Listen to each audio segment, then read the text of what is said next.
Doctor Yunus Tarique Rahman বৈঠক রমজানের আগে নির্বাচনের প্রস্তাব বিএনপির প্রস্তুতি শেষ হলে হতে পারে আশ্বাস প্রধান উপদেষ্টার সংস্কার ও বিচারের অগ্রগতিতে গুরুত্ব। ঈদের ছুটির শেষ দিন আজ রাজধানীতে ঘর ফেরত মানুষের ঢল, লম্বা ছুটির আবেশ মানুষের চোখে মুখে। ইরানি মিসাইল হামলায় কেঁপে উঠল ইসরায়েল, আগুনে জ্বলছে কৌশলগত গুরুত্বপূর্ণ বিমানবন্দর।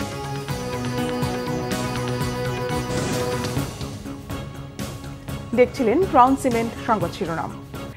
বহুল আলোচিত বৈঠকে প্রধান উপদেষ্টা ডক্টর মোহাম্মদ ইউনূসকে রমজানের আগে নির্বাচনের প্রস্তাব দিয়েছেন বিএনপির ভারপ্রাপ্ত চেয়ারম্যান তারেক রহমান। জবাবে প্রস্তুতি শেষ হলে আগামী রমজানের আগেই জাতীয় সংসদ নির্বাচন হতে পারে বলে আশ্বাস দেন সরকার প্রধান। তার আগে সংস্কার ও বিচারের অগ্রগতি প্রয়োজন বলে মনে করেন ডক্টর ইউনূস। এদিকে 4 দিনের যুক্তরাজ্য সফর শেষে কিছুক্ষণ আগে দেশে ফিরেছেন প্রধান উপদেষ্টা ডক্টর মোহাম্মদ ইউনূস। লন্ডন থেকে বিস্তারিত জানাচ্ছেন মোহাম্মদ আব্দুল হান্নান। লন্ডনের পার্ক লেনের ডরচেস্টার হোটেলে হয় বিএনপির ভারপ্রাপ্ত চেয়ারম্যান তারেক রহমান এবং অন্তর্বর্তী সরকারের প্রধান উপদেষ্টা ডক্টর মোহাম্মদ ইউনূসের বৈঠকটি। স্থানীয় সময় সকাল 9টায় শুরু হয়ে বৈঠক শেষ হয় 10:30টায়। ডক্টর ইউনূস ও তারেক রহমানের বৈঠকের শুরুতে ছিলেন জাতীয় নিরাপত্তা উপদেষ্টা ডক্টর খলিলুর রহমান ও বিএনপির স্থায়ী কমিটির সদস্য আমির খসরু মাহমুদ চৌধুরী। পরে ডক্টর ইউনূসের সঙ্গে একান্ত বৈঠক হয় তারেক রহমানের। 1.5 ঘন্টার বৈঠক শেষে সাংবাদিকদের ব্রিফ করেন বিএনপির স্থায়ী কমিটির সদস্য আমির খসরু মাহমুদ চৌধুরী ও জাতীয় নিরাপত্তা উপদেষ্টা ডক্টর খলিলুর রহমান। জনাব তারেক রহমান প্রধান উপদেষ্টার কাছে আগামী বছরের রমজানের আগে নির্বাচন আয়োজনের প্রস্তাব করেন। দলের চেয়ারপারসন বেগম খালেদা জিয়াও মনে করেন ওই সময় নির্বাচন অনুষ্ঠিত হলে ভালো হয়। প্রধান উপদেষ্টা বলেন যে তিনি আগামী বছর এপ্রিলের প্রথমার্ধের মধ্যে নির্বাচন অনুষ্ঠানের ঘোষণা দিয়েছেন। সকল প্রস্তুতি সম্পন্ন করা গেলে 2026 সালের রমজান শুরু হওয়ার আগের সপ্তাহেও নির্বাচন আয়োজন করা যেতে পারে। সেক্ষেত্রে সেই সময়ের মধ্যে সংস্কার ও বিচারের বিষয়ে পর্যাপ্ত অগ্রগতি অর্জন করা প্রয়োজন হবে। নির্বাচন কমিশন আমরা আশা করব শীঘ্রই একটা তারিখ ঘোষণা করবে। তারেক রহমান কবে ফিরবেন এমন প্রশ্নের জবাবে জানানো হয়, যখন তিনি চান তখনই দেশে ফিরতে পারবেন। বৈঠকে সংস্কার ও বিচারের বিষয়েও কথা হয়েছে বলে জানানো হয় সংবাদ সম্মেলনে। ঐক্যমতের পরিপ্রেক্ষিতে আমরা সংস্কার এবং জুলাই সনদ দুটাই করব। সকলের ঐক্যমতের পরিপ্রেক্ষিতে সেটা সিদ্ধান্ত নেওয়া হবে এবং এটা আমি নিশ্চিত এটা খুব কম সময়ের মধ্যে আমরা সেই সিদ্ধান্ত নিতে পারব। সংস্কারের বিষয়টা একটা চলমান প্রক্রিয়া, এমন না যে সব সংস্কার এখন শেষ হয়ে যাবে। এটা নির্বাচনের আগেও কিছু সংস্কার হবে যেখানে ঐক্যমত হবে, আর নির্বাচনের পরেও সংস্কার অব্যাহত থাকবে। কারণ আমরা যেই দেশ গড়ার প্রত্যয় নিয়েছি, সংস্কারের প্রয়োজনীয়তা সবাই অনুভব করছে এখানে। সুতরাং আগে পরে সংস্কার চলতে থাকবে। বৈঠকটির সময় হোটেলের বাহিরে ছিল অসংখ্য নেতাকর্মীর অবস্থান।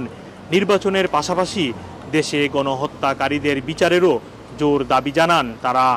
জুলাই আগস্টের গণহত্যার পর এই প্রথম দেশের অন্তর্বর্তীকালীন সরকার প্রধান এবং দেশের বৃহৎ একটি দলের শীর্ষ নেতার সাথে বৈঠক অনুষ্ঠিত হলো।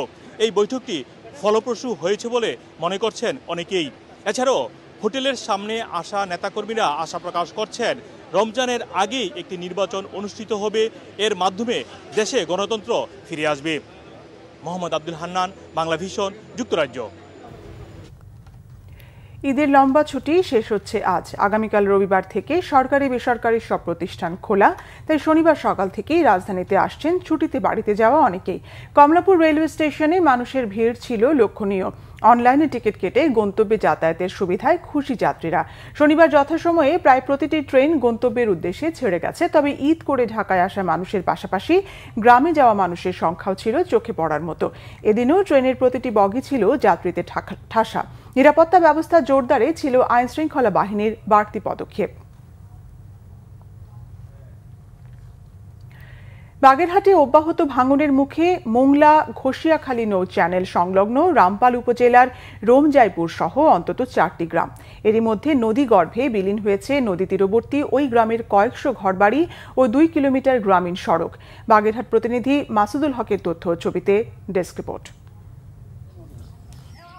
বাগেরহাটের রামপাল উপজেলার রোমজাইপুর গ্রামের 3 পাশ দিয়ে বয়ে গেছে আন্তর্জাতিক নৌ চ্যানেল মোংলা ঘষিয়াখালী নদী। কয়েক বছর ধরে নদীর তীর ভাঙনে এরই মধ্যে শতাধিক ঘরবাড়ি নদীগর্ভে বিলীন। নতুন করে আবারও ভাঙন শুরু হওয়ায় ফসলি জমিসহ পেড়িখালী ইউনিয়ন পরিষদ থেকে রোমজাইপুর সড়কের বিভিন্ন স্থান ধসে গেছে। নদীতে বিলীন প্রায় 2 কিলোমিটার সড়ক। চরম দুর্ভোগে এলাকাবাসী। স্থানীয় ভ্যান ও অটো চালকরা স্বেচ্ছাশ্রমে সড়ক চলাচলের উপযোগী রাখার চেষ্টা করছেন। এইভাবে তো ভাঙন শুরু হয়েছে। ভাঙনের পরে কিছু ফাইলিং করেছে, ফাইলিং করার পরে তো কোনো টোটালে কোনো কাজই হচ্ছে না। আমার একটি জায়গায় 7 বিঘে একটি জায়গা বিলীন হয়ে যাচ্ছে। এমন অনেক পরিবার এখানে নিঃস্ব হয়ে চলে গেছে। আমার 1.5 বিঘে জমি ছিল, নদী ভাঙনে চলে গেছে। এখন চাই যে আমরা কোন বেলে বাঁচতে পারি, সরকারের সাহায্য। স্কুলে যাওয়ার জন্য যে রাস্তা, সেই রাস্তাটা ভাঙার কারণে আমি প্রতিদিন স্কুলে যাওয়ার জন্য প্রচুর সমস্যার সম্মুখীন হচ্ছি। এদিকে নদী ভাঙন রোধে প্রয়োজনীয় ব্যবস্থা নেওয়ার দাবিতে রোমজাইপুর পূর্বপাড়া ঘষিয়াখালী নদীর তীরে মানববন্ধন করেছেন স্থানীয়রা। নদী ভাঙন রোধে ঘটনাস্থল পরিদর্শন করেছেন পানি উন্নয়ন বোর্ডের এই কর্মকর্তা। এই বিষয়ে আমরা অবগত আছি, পরিদর্শন করেছি এবং আমাদের ঊর্ধ্বতন কর্তৃপক্ষকে আমরা অবহিত করেছি। আমরা ঈদুল আজহা ছুটি পরবর্তী দ্রুততম সময়ে ওখানে আমাদের ঊর্ধ্বতন কর্তৃপক্ষের সাথে পরিদর্শন করে তাদের নির্দেশনা মোতাবেক আমরা প্রয়োজনীয় ব্যবস্থা গ্রহণ করব। শুধু রোমজাইপুর গ্রাম নয়, জেলার রামপাল, মোরেলগঞ্জ সদর ও মোংলা সহ 5 উপজেলায় 12 কিলোমিটারের বেশি এলাকায় নদী ভাঙন অব্যাহত রয়েছে। Bangla vision news desk. ইসরায়েলের মাটিতে 3 দফায় 1.5 শতাধিক মিসাইল হামলা চালিয়েছে ইরান। শুক্রবার মধ্যরাত থেকে শনিবার ভোরের মধ্যে এসব হামলা চালানো হয়। হামলায় এ পর্যন্ত এক ইসরায়েলি নিহত হয়েছেন, আহত হয়েছে 40 জন।